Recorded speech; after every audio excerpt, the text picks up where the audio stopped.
Mümin ne demek?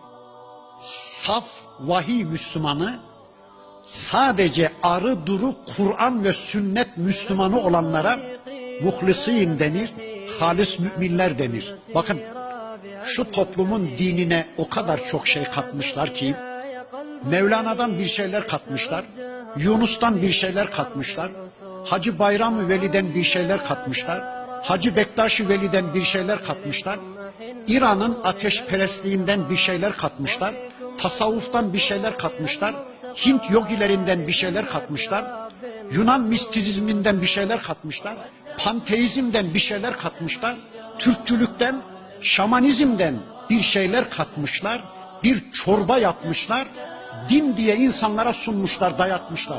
Bana ne onlardan ya? Ben Allah'ın kitabına bakarım, benim için temel kaynak Allah'ın kitabıdır.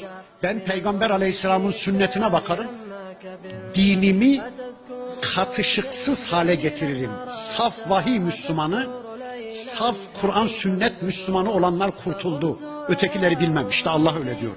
İlla ibadallahil muhlasin. Allah bizi onlardan eylesin.